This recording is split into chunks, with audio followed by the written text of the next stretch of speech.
Sobat pembelajar, ketemu lagi dengan saya Iwayan Sukada, Widya Iswara di Balai Diklat Keuangan Denpasar pada acara Taksu Bali, yaitu Tokso Keuangan Negara Seru untuk Negeri Kembali Pulih. Kali ini kita kedatangan tamu yang luar biasa. Sebelum itu saya sampaikan tema kita kali ini adalah Bali Economic Outlook 2023, transformasi perekonomian daerah pasca pandemi COVID-19. Adapun tamu kita hari ini adalah Bapak Imade Bram. Pak Made, atau mungkin tepatnya saya panggil Bli Made aja ya. Bedos Pak, bedos. Nggih, semua. Swastiastu Bli Made. Swastiastu Pak.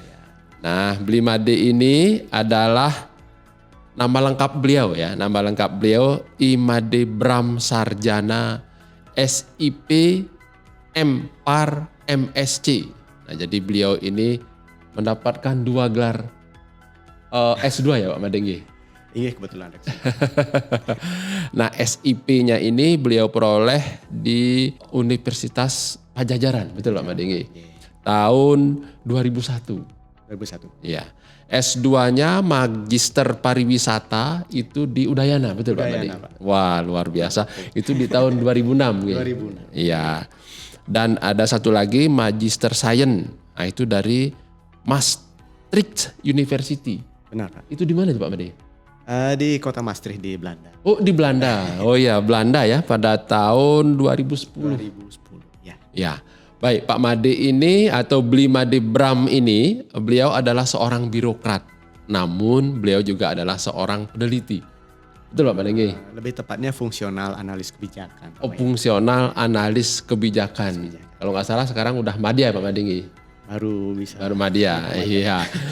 Nah, beliau ini selain aktif di birokrasi, beliau juga banyak menyampaikan tulisan-tulisan beliau. Betul Pak Made?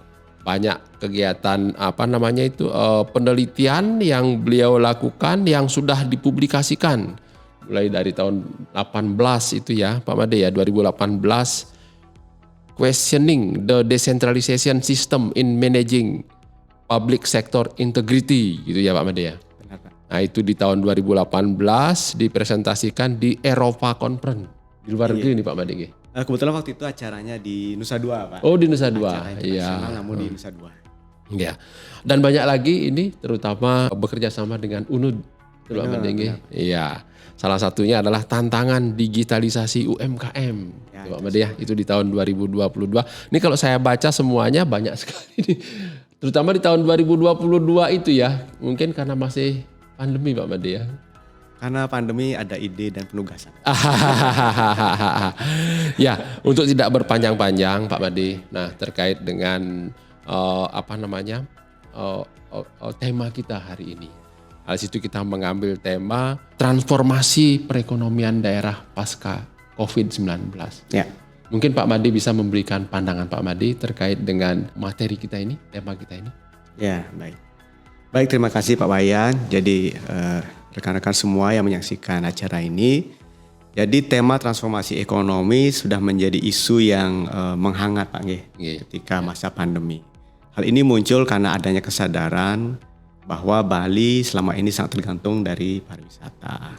Sehingga perlu dilakukan upaya-upaya untuk memperluas sebenarnya dan memperbanyak mesin pertumbuhan ekonomi Bali di luar pariwisata. Nah, sekarang setelah pandemi tentunya kita harus juga menjaga konsistensi kita bagaimana agar agenda besar yang sudah pernah diwacanakan itu tetap terjaga. Iya. Jangan lupa begitu. Oh gitu. Jadi tidak harus tergantung dari pariwisata saja gitu ya Pak Made. Jangan. Ada banyak lainnya yang kita miliki. Itu perlu dikembangkan. Iya. Dan itu memang potensial untuk di Bali Pak Made ya, khususnya ya Pak Made ya. Iya, sebenarnya banyak sekali potensi yang kita miliki di luar pariwisata. Jadi saya kira kita memang potensi besar selama ini yang kita lihat di depan mata hanya pariwisata. Oh iya. Namun di luar itu sebenarnya banyak.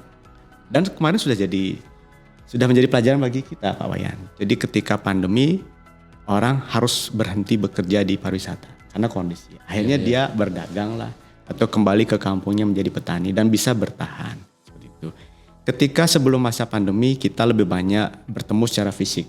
Aktivitas perekonomian menggantungkan dari aktivitas secara fisik. Ternyata karena pandemi kita dipaksa untuk WFH lah. Dan kita beradaptasi menggunakan teknologi itu sangat cepat perubahannya. Iya, iya. Dan itu ternyata bisa menjadi alternatif lainnya. Itulah yang jangan dilupakan ketika nanti kita sudah kira-kira berangsur normal lagi. Itu yang kita kira-kira bisa disebut sebagai transformasi tadi. Ya. Pak Made. Nah, mungkin Pak Made bisa gambarkan sebenarnya kondisi perekonomian kita sebelum pas COVID. Terus nanti kan harapan kita pasca COVID seperti apa? Kalau mungkin sebelum dan pas COVID itu seperti apa Pak Made? Ya jelas jauh sangat berbeda ya Pak Wayan.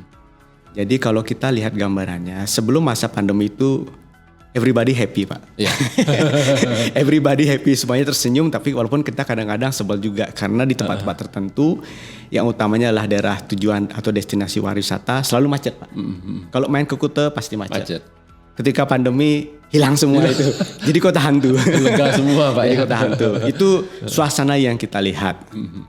Bandara yang biasanya super sibuk, internasional dan domestik, tiba-tiba juga menjadi kayak gedung besar yang seperti rumah hantu kosong melompong. Itu suasana yang kita lihat. Kemudian kalau dari statistiknya tentunya sebelum pandemi itu kalau kita lihat dari pertumbuhan ekonomi ya Pak Wayan. Sebelum pandemi itu Bali pada umumnya dan kabupaten kota di Bali itu selalu di atas 5%. 5-6% Pak. Pertumbuhannya Pak. Pertumbuhan ekonominya itu. Di atas nasional itu bisa dibilang. Rata-rata di atas nasional. Iya, iya. Dan pada masa sebelum pandemi itu Kabupaten Badung khususnya itu selalu di atas kabupaten kota lainnya di Bali. Iya. Leading lah Pak. Iya. Lalu apa yang terjadi? Pandemi Pak. Tiba-tiba terjadi perubahan yang sangat drastis. Pertumbuhan ekonomi Bali pada tahun 2020 drop drastis ke angka minus 9%. Terkontraksi demikian dalam. Dan Badung terkontraksi minus 16%. Luar biasa itu. Dari sebelumnya 5% jadi terkontraksi minus 6%. Pada tahun 2021 sudah ada sedikit pergerakan, tapi tetap masih minus Pak ya. Iya. Bali kurang lebih minus 2% dan Badung masih minus 6%. 6%. Ya. Dan kondisinya adalah dari tadinya leading menjadi yang paling dalam terkontraksi di Bali, Kabupaten Badung. Demikian kondisinya sebelum dan setelah pandemi. Kemudian berikutnya kita berharap tentunya, nah ini nggak bisa cepat Pak ya. Iya. Ada istilahnya itu scarring effect gitu. Jadi ketika kita sudah mengalami kondisi seperti ini itu lukanya agak dalam. Seperti orang sakit tidak mungkin begitu sembuh langsung berlari. Langsung berlari, ya betul. Pasti akan tertatih-tatih dan butuh waktu untuk bisa recover. Tapi kita harapkan recovery-nya itu tidak berlama-lama lah. Bisa cepat dan yang penting pelajarannya Pak. Jangan lupa bahwa ketika sudah mulai aktif lagi pariwisata bergerak, kita jangan lupa dengan agenda transformasi ekonomi yang lain-lainnya itu jangan dilupakan. Ada sektor yang bisa membantu kita di luar pariwisata. Kita tidak akan meninggalkan pariwisata, tetapi sektornya yang lain diperkuat. Gitu. Oh, jadi benar ya kata orang sebenarnya kalau pariwisata itu memang betul ya. Potensinya besar, tapi dia sangat sensitif ya Pak Made. Iya Pak. Kalau Bali harus kita akui kondisi Bali ini yang luar biasa Pak yang membuat pariwisata demikian tumbuh dan berkembang dengan sangat pesat dan akhirnya menjadi tulang punggung perekonomian kita. Akhirnya semua sektor ekonomi yang ada itu seolah-olah bergantung dengan pariwisata. Jadi begitu pariwisatanya mandek, sektor lainnya yang terkait juga mandek. Misalnya pariwisata berkontribusi 20% terhadap PDRB Bandung. Jadi ketika itu melemah, jangan dipandang 20% itu saja yang melemah Pak. Tapi yang terkait lainnya ada juga sektor transportasi yang juga kontribusinya 20%. Jadi ketika itu turun, yang ini juga turun. Berarti kurang lebih hampir separuh dari mesin ekonominya juga hilang gitu Pak. Jadi itulah pelajaran penting yang saya kira perlu kita ingat dan jangan dilupakan. Ada sektor-sektor lainnya. Tentunya setiap daerah di Bali itu beda-beda potensinya. Itu yang harus kita lihat bersama.